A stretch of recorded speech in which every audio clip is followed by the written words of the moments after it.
बिस्मिल्लाहिर्रहमानिर्रहीम। आज हम स्टडी करेंगे फैक्टर्स अफेक्टिंग आयनाइजेशन एनर्जी।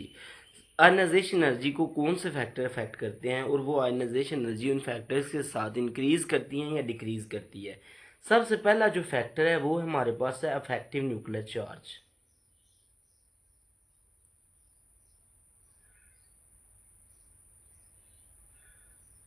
सबसे पहले ये समझना ज़रूरी है कि अफेक्टिव न्यूक्लियर चार्ज होता क्या है।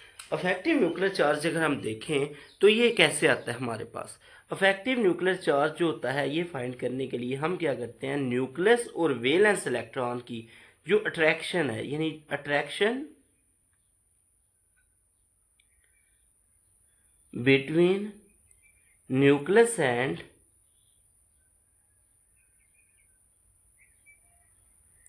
वेलेंस इलेक्ट्रॉन्स, यानी इन दोनों के दरमियान जो अट्रैक्शन है, नेट अट्रैक्शन है, उनमें से अगर हम शील्डिंग इफेक्ट को माइनस कर दें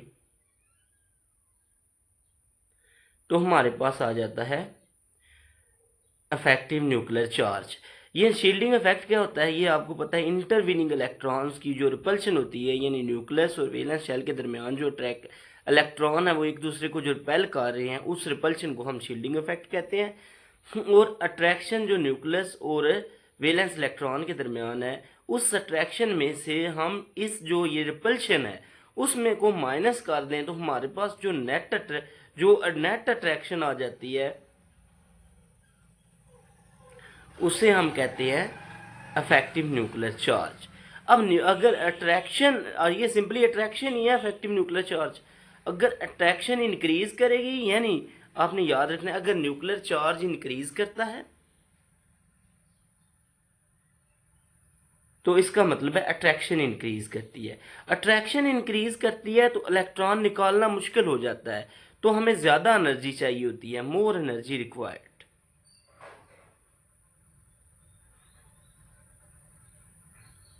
तो अगर ज़्यादा एनर्जी रिक्वायर्ड होएगी तो फिर इफेक्टिव न्यूक्लियर चार्ज के इंक्रीज करने से आयोनाइजेशन एनर्जी जो है वो भी क्या करेगी, इंक्रीज करेगी। तो इसका मतलब है ये दोनों एक दूसरे के डायरेक्टली प्रोपोर्शनल है, यानी इफेक्टिव न्यूक्लियर चार्ज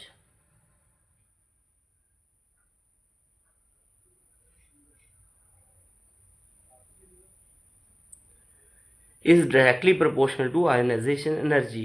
यानी अगर आयोनाइजेशन इफेक्टिव न्यूक्लियर चार्ज ज़्यादा है तो आयोनाइजेशन एनर्जी ज़्यादा होगी, अगर ये कम है तो आयोनाइजेशन एनर्जी भी कम होगी।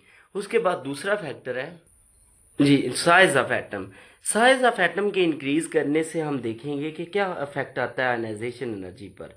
अगर size of atom suppose increase कर रहा है, साइज ऑफ एटम इंक्रीज करने से हमारे पास, आपको पता है, साइज बड़ा होएगा तो न्यूक्लियस की वेलेंस शेल्स के जो इलेक्ट्रॉन्स हैं उन पे अट्रैक्शन कम होएगी, तो अट्रैक्शन क्या हो जाएगी, डिक्रीज कर जाएगी।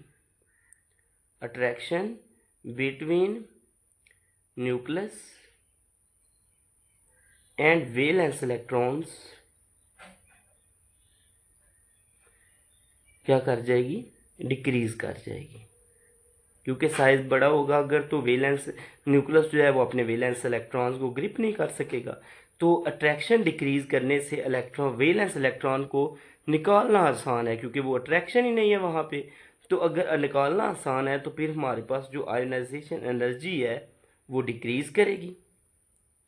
यानी अगर साइज इंक्रीज करेगा तो आयोनाइजेशन एनर्जी जो है वो हमारे पास डिक्रीज करेगी। क्यों डिक्रीज करेगी, उसकी वजह आपने याद रखना है, अट्रैक्शन है between nucleus and valence shell. क्योंकि अट्रैक्शन डिक्रीज कर रही है तो आयोनाइजेशन एनर्जी भी क्या करेगी, डिक्रीज करेगी।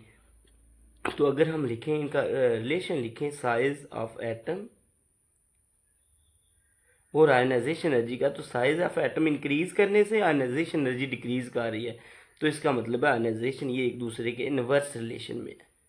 यानी अगर साइज इंक्रीज करेगा तो आयोनाइजेशन एनर्जी डिक्रीज करेगी, और अगर साइज डिक्रीज कर रहा है तो आयोनाइजेशन एनर्जी इंक्रीज करेगी। जी नेक्स्ट फैक्टर है जो आयोनाइजेशन एनर्जी को अफेक्ट करता है वो है इलेक्ट्रॉनिक अरेंजमेंट। ये समझना बड़ा ज़रूरी है। बेसिकली इसमें हमारे पास दो तरह के ऑर्बिटल्स हो सकते हैं, या तो वो पार्शियली फील्ड होंगे ऑर्बिटल्स होंगे, यानी जो इनकम्प्लीटली फील्ड है, यहाँ फील्ड और कम्प्लीटली फील्ड ऑर्बिटल्स होंगे। ये दो तरह के ऑर्बिटल। अब पार्शियली फील्ड कौन की एग्जांपल क्या हो सकती है, अगर मैं लिखूं यहाँ पे दो मैं एग्जांपल्स लेता हूँ, बुक में भी दो ही गिवन है, यहीं दो ही गिवन है, ऑक्सीजन 8 और नाइट्रोजन 7। इन दोनों की अगर मैं इलेक्ट्रॉनिक कन्फिग्रेशन लिखूं तो ऑक्सीजन की जो इलेक्ट्रॉनिक कन्फिग्रेशन 8 इलेक्ट्रॉन्स हैं 1s2 बनती है, 2s2 बनती है और 2p4 बन जाएगी, ये बन गई। अब नाइट्रोजन की अगर मैं इलेक्ट्रॉनिक कन्फिग्रेशन लिखूं तो ये बनती है 1s2, 2s2 और 2p3। अब यहाँ पे अगर मैं ऑर्बिटल्स ड्रा करूँ तो आपको पता है जो वेलेंस पीछे वाले दोनों तो कम्प्लीटली फील्ड है। अब जो हमारे पास ये पी सब शेल है, अगर इसके मैं एस और पी ये दोनों ड्रा करूँ तो यहाँ पे सपोज ये 2s कंसिडर कर लें, इसका एक ही ऑर्बिटल होता है आपको पता है, और जो पी है इसके 3 ऑर्बिटल्स होते हैं। अब इनमें अगर मैं इलेक्ट्रॉन्स की फिलिंग करूं तो एस के 2 इलेक्ट्रॉन्स हैं तो एस में ये 2 इलेक्ट्रॉन्स आ गए, पी के 4 हैं तो ये रूल्स के मुताबिक हम पहले 3 फिल करते हैं, फिर हम चौथा एक रह गया है तो उसे हम यहाँ पे फिल करते हैं। ये आ गया पार्शियली फील्ड या इनकम्प्लीटली फील्ड ऑर्बिटल्स, क्योंकि ये कम्प्लीटली फील्ड नहीं है, ना ये फील्ड भी नहीं है और कम्प्लीटली फील्ड भी नहीं है। अब अगर मैं बात करूं आपके पास यहाँ पे नाइट्रोजन की, तो इसके अगर मैं ये वेलेंस जो शेल है इसके मतलब सब शेल्स के ऑर्बिटल्स बनाऊं तो ये मेरे पास बनेंगे, ये पी के 3 आ गए, उसे इन्हें पी एक्स, पी वाई और पी जी कहा जाता है। इसी तरह ये भी पी एक्स, पी वाई और पी जी हैं। अब अगर मैं इनके ऑर्बिटल इलेक्ट्रॉन्स की फिलिंग करूं, ये हमारे पास बेसिकली 2s है, इसमें एस के 2 इलेक्ट्रॉन्स हैं, वो 2 इलेक्ट्रॉन एस ऑर्बिटल्स में आ गए। अब पी के 3 हैं तो तीनों में एक एक ऑर्बिटल, ए ऑर्बिटल में एक एक इलेक्ट्रॉन आएगा। इस तरह हमारे पास ये फीलिंग होगी, ये 7 के 7 इलेक्ट्रॉन्स पूरे हो गए। उससे पहले आप 2s भी ड्रा कर सकते हैं, उसका भी पीछे 2s ड्रा कर सकते हैं। अब ये हमारे पास ऑफ फील्ड ऑर्बिटल्स हैं और ये हमारे पास इनकम्प्लीटली फील्ड ऑर्बिटल्स हैं। जो पार्शियली फील्ड होते हैं ना वो अनस्टेबल होते हैं, और जो हमारे पास ऑफ फील्ड या कंप्लीटली फील्ड ऑर्बिटल्स होते हैं ये दोनों, ये हमारे पास स्टेबल ऑर्बिटल्स होते हैं, स्टेबल होते हैं। अब अगर अनस्टेबिलिटी है तो डेफिनेटली आयनाइजेशन एनर्जी कम होगी क्योंकि इलेक्ट्रॉन लूज करना आसान है। अब अगर कोई भी जो एटम है या जो आयन है वो अनस्टेबल है तो डेफिनेटली इलेक्ट्रॉन लूज करेगा, आसानी से लूज कर देगा। जब इलेक्ट्रॉन लूज कर देगा आसानी से तो आयनाइजेशन हमें कम एनर्जी प्रोवाइड करना पड़ेगी क्योंकि वो खुद ही अनस्टेबल है और पहले ही लूज करना चाह रहा है, तो आयनाइजेशन एनर्जी जो है वो डिक्रीज करेगी। अब यहाँ पे स्टेबल आपने फील्ड की एग्जांपल देखी। अगर मैं कंप्लीटली फील्ड नोबल गैसेस जो हैं वो कंप्लीटली फील्ड ऑर्बिटल्स बनाते। अब नोबल गैसेस में अगर हम बात करें नियान की, तो नियान की मैं इलेक्ट्रॉनिक कन्फिग्रेशन लिखूँ तो वो 1s2, 2s2, 2p6 आती है क्योंकि उसका एटॉमिक नंबर 10 है। अब इसके अगर मैं ऑर्बिटल्स बनाऊँ तो ऑर्बिटल्स के मैं सपोज इसके बना लेता हूँ वेलेंस शेल के, तो 2s ये आ गया और 2p के ये 3 ऑर्बिटल्स आ गए। अब ये तीनों में इलेक्ट्रॉन्स की फिलिंग है, s में 2 हैं तो 2 आ गए और p में 6 हैं तो यहाँ पे 6 आएंगे, 1 2 3 4 5 और 6, ये 6 इलेक्ट्रॉन्स इसमें आ गए। अब इस तरह ये कंप्लीटली फील्ड ऑर्बिटल्स हो गए, हमारे पास बन गया कंप्लीटली फील्ड ऑर्बिटल्स आ गए। तो ये क्योंकि स्टेबल है, फील्ड भी स्टेबल है और कंप्लीटली फील्ड भी स्टेबल है, तो इन दोनों के स्टेबल होने की वजह से आयनाइजेशन एनर्जी इंक्रीज करेगी। या हाई आयनाइजेशन एनर्जी इनकी होगी क्योंकि यहाँ पे स्टेबिलिटी ज़्यादा है। अगर ये स्टेबल है तो हमें ज़्यादा एनर्जी प्रोवाइड करना पड़ेगी इलेक्ट्रॉन को रिमूव करने के लिए। जी उसके बाद नेक्स्ट फोर्थ हमारे पास फैक्टर है शील्डिंग इफेक्ट। शील्डिंग इफेक्ट होता है रिपल्शन बिटवीन इंटरवीनिंग इलेक्ट्रॉन्स, यानी न्यूक्लियस और वैलेंस शेल के दरमियान जो शेल्स हैं उनके इलेक्ट्रॉन्स की आपस में रिपल्शन को हम शील्डिंग इफेक्ट कहते हैं। अब यहाँ पे अगर सपोज करें शील्डिंग इफेक्ट इंक्रीज कर रहा है तो फिर हम देखेंगे कि आयनाइजेशन एनर्जी इंक्रीज करेगी या डिक्रीज करेगी। अगर शील्डिंग इफेक्ट इंक्रीज कर रहा है इसका मतलब है रिपल्शन इंक्रीज हो रही है दरमियान में, न्यूक्लियस और वैलेंस शेल के दरमियान। अगर वहाँ पे रिपल्शन ज़्यादा है तो फिर अट्रैक्शन डिक्रीज होगी, attraction between nucleus and valence electrons, यानी न्यूक्लियस और वैलेंस शेल्स के दरमियान अट्रैक्शन डिक्रीज करेगी। और अगर अट्रैक्शन डिक्रीज करेगी तो इलेक्ट्रॉन खुद ही निकलना ज़ाहिर बात चाहते हैं, तो हमें कम एनर्जी चाहिए होगी, मिनिमम एनर्जी रिक्वायर्ड। तो एनर्जी अगर कम चाहिए तो आयोनाइजेशन एनर्जी हमारे पास क्या कर रही है, डिक्रीज कर रही है।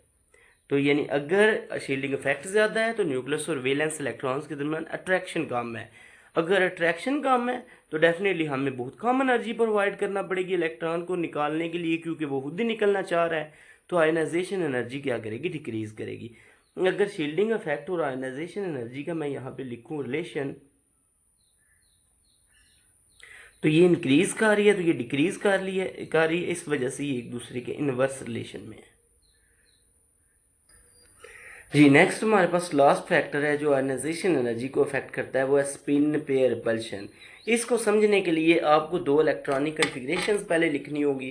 क्रोमियम हमारे पास है 24 और मैग्नीज जो है वो हमारे पास है 25। इन दोनों की इलेक्ट्रॉनिक कन्फिग्रेशन अगर मैं लिखूं तो ये आपको पता है 1s2 2s2 2p6 3s2 3d और फिर 4s। ये हमारे पास 24 है, 6 10 हो गए, 10 और 2 कितने हो गए 12 और पीछे आपके पास रह गए हैं तकरीबन, सॉरी इसमें 3p रह गया हमारे पास, ये 3p आएगा और इसके बाद 3d आएगा और फिर हमारे पास 4s आएगा। अब ये p में भी 6 आएंगे और यहाँ पे हमारे पास टोटल 18 हो चुके हैं, पीछे 6 रह गए हैं, तो 5 इसमें आएंगे और 1 इसमें आएगा। आपको मैंने लास्ट में टाइम बताया है कि जो पार्शियली फील्ड होते हैं वो ज़्यादा स्टेबल होते हैं, इस वजह से हम 6 यहाँ पे रखने की बजाय हम एक 4s में ले गए हैं, क्योंकि ये भी हमने पार्शियली फील्ड कर दिया है और ये भी पार्शियली फील्ड कर दिया है। अगर मैं इनके ऑर्बिटल्स बनाऊँ सपोज ये d के, तो d के हमारे पास d में 5 ऑर्बिटल्स होते हैं, तो ये d के 5 ऑर्बिटल्स आ गए और ये 4s का ऑर्बिटल आ गया। तो इसमें अगर मैं इलेक्ट्रॉन्स की फिलिंग करूँ तो वो इस तरह आएगा, यहाँ पे 1 2 3 4 और 5, ये 5 इलेक्ट्रॉन्स आ गए, यहाँ पे 1 इलेक्ट्रॉन आ गया। इस वजह से हमने बजाय इसके कि 6 के 6d में रखें, हम एक आगे ले गए हैं क्योंकि हमने दोनों को पार्शियली फिल्ड कर दिया है और इस तरह जो क्रोमियम है उसकी स्टेबिलिटी इंक्रीज कर गई है। इसी तरह अगर मैं मैग्नीज के लिखूं तो मैग्नीज की electronic configuration 1s2 2s2 2p6 3s2 3p6 और 3d और 4s जो आएगा। अब देखें यहाँ पे कितने रह गए हमारे पास, 10 और 18 हो गए हैं, पीछे 7 रह गए हैं, 5 इसमें हम रखेंगे और इससे ऑफ फिल्ड करेंगे और जो 2 रह गए हैं वो s में उससे कम्प्लीटली फिल्ड करेंगे। अब यहाँ पे अगर मैं बनाऊँ इसके पेयर्स,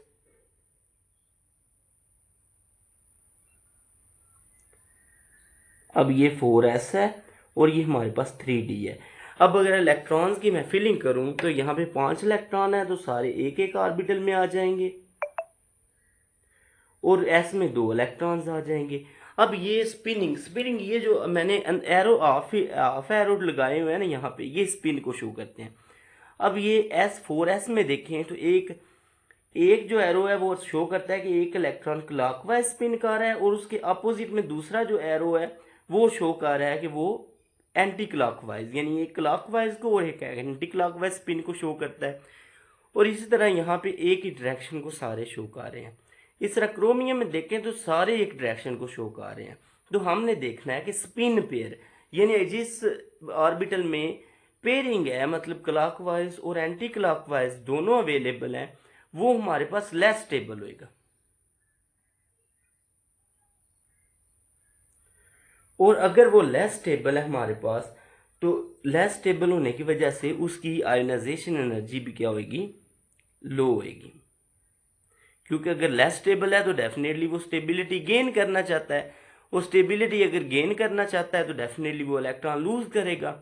इलेक्ट्रॉन लूज करेगा तो डेफिनेटली क्या होगा, हम इजी से इलेक्ट्रॉन निकाल सकेंगे और आयोनाइजेशन एनर्जी यानी हमें जो एनर्जी प्रोवाइड करना पड़ेगी वो मिनिमम प्रोवाइड करनी पड़ेगी। और अगर हम बात करें क्रोमियम की तो ये ज़्यादा स्टेबल है, मोर स्टेबल, और मोर स्टेबल होएगा अगर यानी तो क्या होगी, आई आयोनाइजेशन एनर्जी होगी। इस वजह से हमें ज़्यादा एनर्जी प्रोवाइड करना पड़ेगी। तो आपको पता चला कि जो स्पिनर पे रिपल्शन होती है, उस रिपल्शन अगर स्पिन पेयरिंग होगी तो क्या होगी, अट्रैक्शन डिक्रीज होगी। तो अट्रैक्शन डिक्रीज करेगी तो हमारे पास आयोनाइजेशन एनर्जी क्या करेगी, इंक्रीज करेगी। यही थे जो फैक्टर्स जो आयोनाइजेशन एनर्जी को अफेक्ट करते हैं। थैंक यू, शुक्रिया, अल्लाह हाफिज़।